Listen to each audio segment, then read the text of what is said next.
Week 12 of the 2025 fantasy football season comes to a close tonight on Monday Night Football with the Panthers going up against the San Francisco 49ers. In today's video, we are going to get a jump start on week number 13 and break down my top 5 defenses to stream for week number 13 of the 2025 fantasy football season. Why do we stream defenses in fantasy football? It's very simple. A lot of your league mates will be playing the same defenses every single week, whether they have a great matchup or one that could lead to their defense going negative. The reason why we stream defenses is because we can get a big jump on our opponents by having our defense perform incredibly well. Whether the defense is great or not, having a great matchup could be the difference between scoring 20 points in your defensive spot or potentially scoring negative points and losing your week. Before we get into things though, in today's video, I would like to ask if you do end up enjoying today's video, that you please make sure to hit that subscribe button down below. So without further ado, let's get into today's video. We begin with my number one defense to stream on the week, the Los Angeles Chargers going up against the Las Vegas Raiders at home in LA in SoFi for the Chargers. The Chargers defense is currently rostered in 30.2% of leagues on NFL, 17% on Sleeper, 38% on Yahoo, and 29.3% on ESPN. So if you play on CBS, MFL, any other fantasy football platform, then the rostership percentage may be slightly different.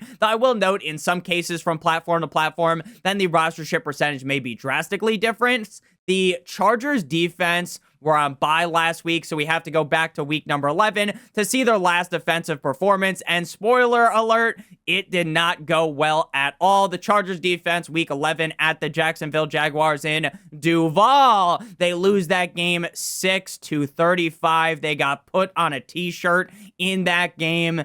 Justin Herbert, the pervert, and the Chargers are just owned by Trevor Lawrence. Trevor Lawrence always just finds a way to beat them, and this one was not even remotely close. The Chargers defense in that game had 1 interception and 35 points allowed in their 6-35 defeat to the Jacksonville Jaguars. And while the Chargers defense looked lifeless in that game, if there ever was a game to bring them back to life, if there ever was a game to, resuscitate them, it would be this game up against the Las Vegas Raiders. I understand that Pete Carroll got rid of Chip Kelly, and I understand that maybe a new offensive coordinator could end up turning the ship around, but ultimately, I think this is just a sinking ship that no one could save. Even if, the Bears were to just magically fire Ben Johnson, obviously they would not do that because they are very successful this season. But in that dream world where that ends up happening, and then Ben Johnson takes over, he takes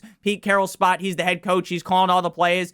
Even in that scenario, I don't even think Ben Johnson can save Geno Smith. Geno Smith is a complete and utter disaster. It was certified bank robbery. It was a heist in Las Vegas, Ocean's 11 style, of the Las Vegas Raiders. That is what Geno Smith did to them. He stole their money, okay? And while the Chargers defense has been up and down all season, the Chargers are going to tee off on Geno Smith in this game, John Daly style. The Browns defense, week 12 at the Raiders. Shedeur Sanders' first ever start, perfect time, and they get the W 24-10.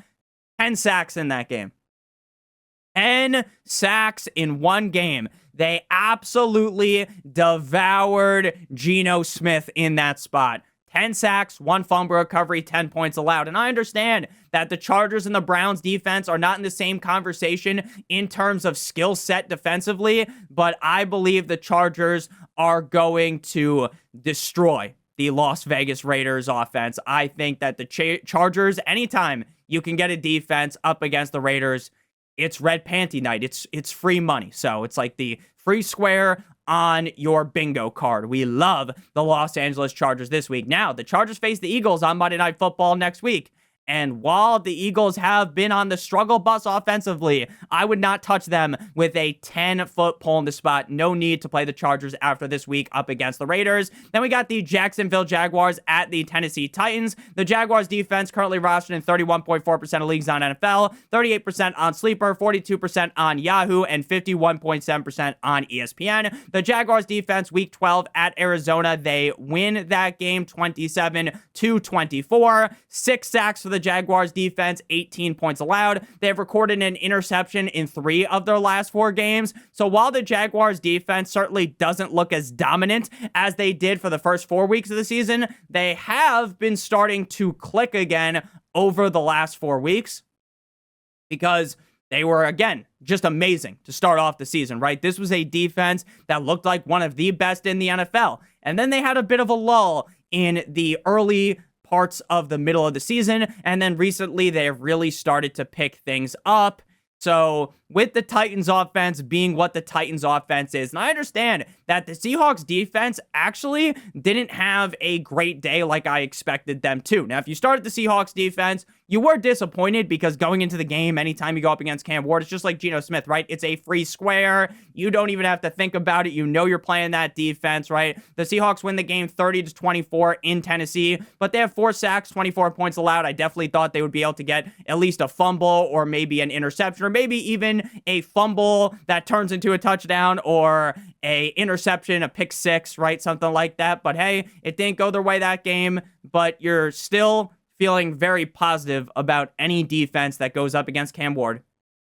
Just because they scored 24 points later on in the game when the Seahawks defense kind of doesn't care. They're being more nonchalant because the game isn't even close. I'm not worried about that at all. I think that the Jacksonville Jaguars are going to super soak like the water gun the Tennessee Titans offense. I love the Jaguars defense because, again, they have really started to put things together as of recently, and the Titans offense is far from ideal. The Jaguars face the Colts next week at home in Duval. Jonathan Taylor may run for 300 yards in that game. Shout out to Leonidas. I would not touch the Jaguars defense at all in that spot. Again, even if they come out here and look amazing up against the Titans, that is just such a tough ask up against the Colts offense. Now we move to the Miami Dolphins going up against the New Orleans Saints. 2% roster on NFL, 2% on Sleeper, 2% on Yahoo, and 2.3% over on ESPN. Before we break down the Dolphins defense and the rest of the defenses in today's video, I would like to give you guys a quick word for our friends and our partner over at Underdog. If you're brand new to Underdog and sign up using promo code Notorious or by clicking on the link in the video description, you receive a free pick plus a first-time deposit offer of up to $1,000 in bonus funds, as well as if you play $5 in the pick'em, you receive an additional $100 in bonus funds or in bonus entries. How does the pick'em work?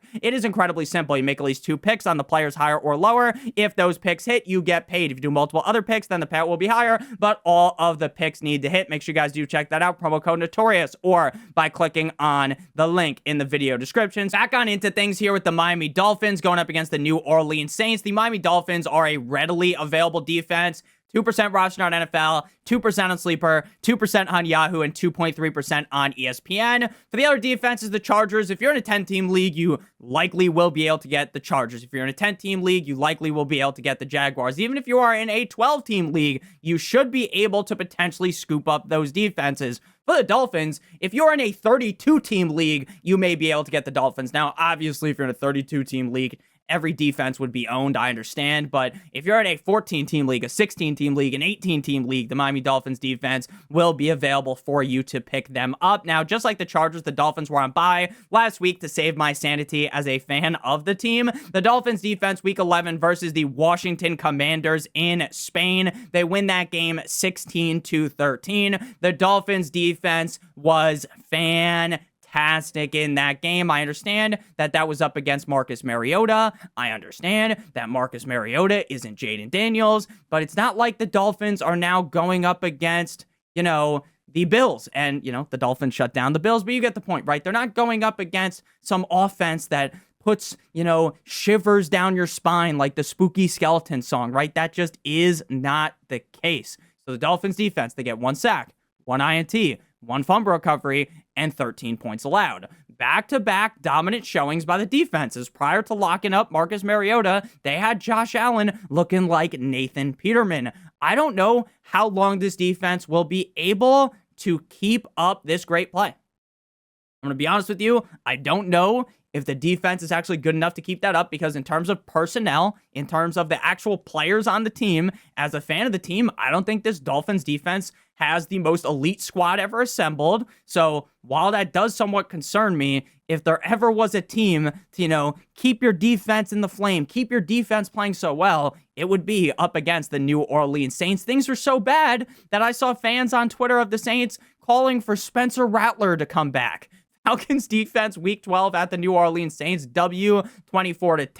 And I'll take a quick victory lap on the Falcons. There were a lot of people, Nick, I can't possibly start the Falcons again because the Falcons defense has been screwing me over. I've started them, a few times this season and they've been bad in all those games. Well, haven't you considered that maybe it's your fault that they're playing bad, Definitely not the team's fault. Definitely not my fault for advocating them and they play bad. It's your fault, okay? Not mine. I'm obviously kidding. But the Falcons defense, I get they were scary going into last week, right? Ooh, the Saints played so good before the bye. The Falcons defense has been all over the place, but the Falcons defense wiped the floor with Tyler Shuck and that offense. They win the game 24-10, 5 sacks, 1 INT, 1 fumble recovery, and 4 points allowed. As long as the Dolphins defense doesn't regress heavily this week up against the Saints, I would feel very good with rocking with them up against the Jets next week in MetLife. Now we move to the defense that we just talked about, the Atlanta Falcons at the New York Jumbo Jets. 34.1% rostered on NFL for the Falcons, 46% on Sleeper, 49% on Yahoo, and 36.5% on ESPN. The Falcons defense week 12 at the New Orleans Saints, like I said, they win 24-10, 5 sacks, 1 INT, 1 fumble recovery, and 4 points allowed. Again, like we just talked about, a lot of people were scared of the Falcons defense last week because they have been so up and down, and there is nothing I can say that will change that, right? It's not like I can go in and, change the answers to the test, right? Go back into the teacher's folder, hack into the fucking mainframe and change my grades, right? I can't just magically change how the Falcons have played defensively. They've been up and down. We've seen them lock up great offenses. We've seen them get cream pied by not so great offenses, and it's very annoying. Especially, anyone that's a Falcons fan is probably tearing their hair out week in and week out, not knowing which version of the defense they're going to get. Last week, they've got the best version of the defense. Again, 5 sacks, 1 INT, 1 fumble recovery, 4 points allowed. And I get that with that up and down nature, it does make things scary, but they're playing up against the Jets, right? It's not like they're going up against a harder opponent.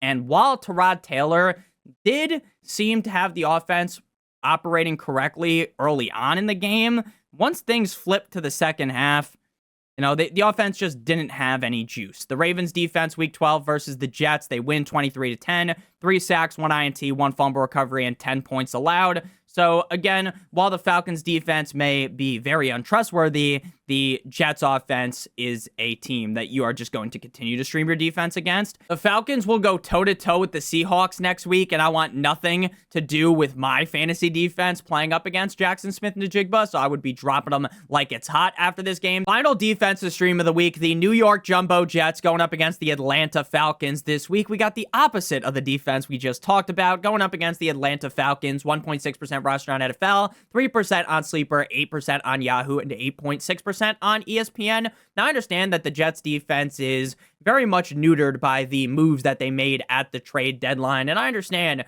that the Aaron Glenn-led Jets defense definitely has been a letdown this season. I'm not going to argue against that talking point, but we've got a defense that has at least a pulse going up against Kirk Cousins, right? The Jets defense, sure, they do good in the first half against Lamar. It gets out of hand in the second half. They lose 10-23, 1 sack, 23 points allowed. It is what it is, right? That's going up against the Ravens. The Ravens are on fire, NBA Jam style. I'm not going to hold that against the Jets defense. The Saints, they don't have a great defense, right? They obviously do not. And they go up against the Falcons. They go up against Kirk Thuggins, Kirk Cousins, right? Coles Cash, Kirk. And they lose 10-24, but the defense stands on its head. It's just Tyler Shuck, and the offense was completely limp dick in that game. 3 sacks, 1 INT, 1 touchdown, 24 points allowed. The Saints defense, again, not very good, completely shut the door on Kirk Cousins. So while I definitely don't love the Jets defense, sometimes you have to kind of, bite the pillow and start defenses that you don't love because of how juicy the matchup is. And going up against Kirk Cousins it might be Christmas coming early for the Jets defense. The Jets face the Dolphins next week, and while Tua could easily turn into Tua turn of the ball over, I would prefer to stay away from the Jets defense in that spot. So thank you guys all so much for watching. If you did end up enjoying today's video, make sure you guys hit that subscribe button down below like it owes you some money. Leave a like on today's video to help me out a ton. If you want to follow me on Twitter or X, please do so at NotoriousFantasy. Check out one of the videos on your screen if you have not seen them already, and check out the Patreon link in the video description to get my weekly rankings, as well as an answer to any of the questions you may have if I do not get to you in the comment section. I love you guys so much. Thank you so much for the support this season. Hope you guys have a great Thanksgiving on Thursday. Have a great one. As always, good boy.